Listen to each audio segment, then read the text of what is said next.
Alrighty. Bobby, this is a question from one of my athletes who has been watching some of your drills, including the ankle springs. His question was, how do you practice the ankle spring drill without introducing vertical oscillation into your running? Well, the whole it's almost a contrasting conversation. So, an ankle spring exercise is wholly and solely about stiffening the ankle and loading the Achilles tendon and the plantar fascia. So it's just teaching that part. So it has a very definite vertical component because there's no stride length involved. You're trying to propel yourself forward using only the connective tissue of your foot and your ankle. So, I wouldn't even worry about the vertical component. The better you get at it in terms of connecting your chest to your pelvis and being in that tall but slightly forward position, the more horizontal force you will produce, and that's a secondary value to that. But the whole idea is to feel the lack of muscle contraction. It's almost like an isokinetic contraction. You're just holding the knees and the hips stiff and the ankle stiff, and you're trying to bounce off them. That's the whole purpose of the ankle springs. Right. So if there is a lot of vertical oscillation, it may mean that you're putting too much muscle into it. Is that correct? No, it just might mean that you too upright. In other words, your spring forward, which is a very subtle forward movement, is being generated by you being too upright and not slightly forward. You need it to be slightly forward, yeah. That makes a lot of sense. Okay. This question is from Marcelo. This is for both Bobby and Terry. Are there any advantages to bricks of swim run? Terry, you want to start with that? What are your thoughts? I have no idea. Suzanne, I think that's actually a good question for you to address, since you tend to coach as a multi-sport focus, and I tend to focus on helping multi-sporters do better in the swim. So I'm not as knowledgeable about that. Okay, that's a fair answer. Yeah. My thought, and then Bobby, I'll see what your opinion is. My thought is that if you're going to do a swim and a run on the same day, I'm not going to say that there's no benefit to a swim run brick, but I do think that there's probably far more benefit to doing them as what I would describe as a 2-a-day workout, where you would have several hours in between of recovery so that you can put all of the mental energy into the swim and get the most out of it that you can, and then do the same thing for your run and really maximize your improvements in technique.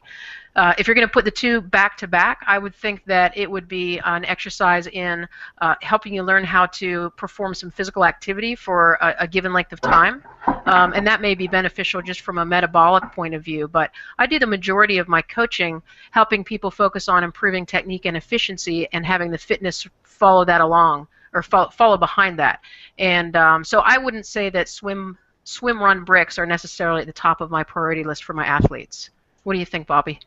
Firstly, I'm not a big fan of the brick word, but I see tremendous benefit and tremendous need to do swim run activities, because a lot of what happens is, whether it's long course or whether it's short course racing, there's a protracted amount of running that could mess with your VO2 kinetics quite badly if you were not skilled at transferring your oxygen distribution from a purely upper body oxygen distribution down to your legs. You can get some localized fatigue and some acidosis in your peripheral musculature, and it's something that is incredibly trainable. It's very, very important. We do quite a lot of running out of the water.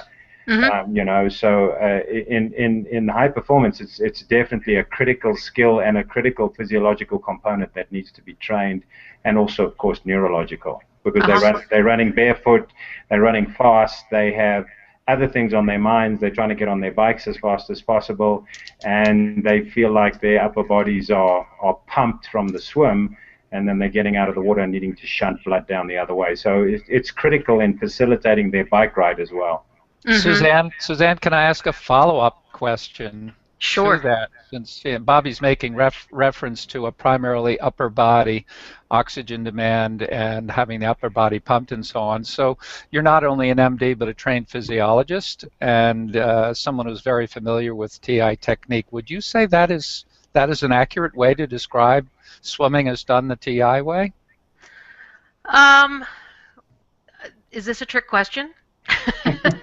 No, no. I uh, mean, I'll say it. I'll put it a little differently. When I swim the style I teach, I uh-huh. feel my whole body is working in very good balance. It doesn't feel to me. It did feel to me before I was a TI coach and swimmer. In other words, when I was an old school swimmer, it was very much an upper body activity where the legs did very little. I no longer feel that way. I Hmm. now feel that it's a whole body activity, and no body part at the end of even a hard race, no body part really feels more used up Yeah. than any other. I think both of you bring up interesting points, and I think the three of us are sort of perched at a different apex of a triangle, for example, where we all have overlapping interests. Bobby is referring to, or he just described, working with high performance athletes, where if you're swimming at the front of the pack, neck to neck with your competitor, and then you're running from there to the transition and trying to get on your bike so you can get into that first drafting Uh-huh. pack, I think Uh-huh. that's a completely different type of racing and physiologic training than that one needs to do. In contrast, the majority of age group athletes, even people who are podiuming, I think are in a slightly different place as far as trying to be neck and neck with someone so they can get out of the water at the same time so they can be in the same bike pack, because there's no drafting in the majority of triathlons that people do.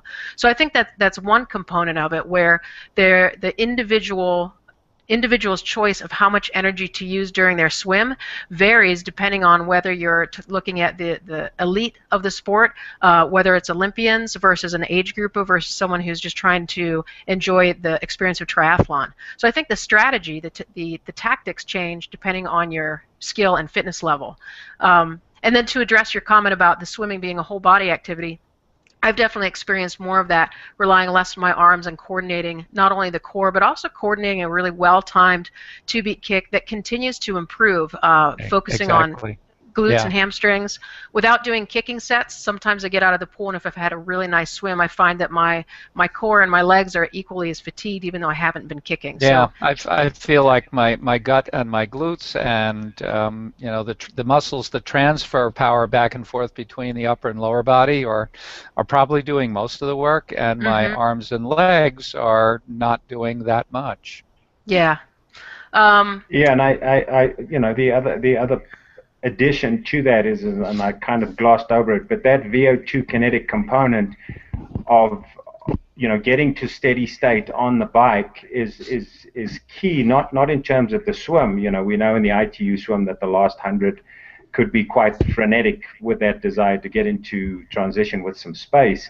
But the run itself, on however that run occurs, and it can be quite long. I've heard that Ironman Wales has a 1 mile uphill run from the ocean to the transition area, which is quite fascinating actually.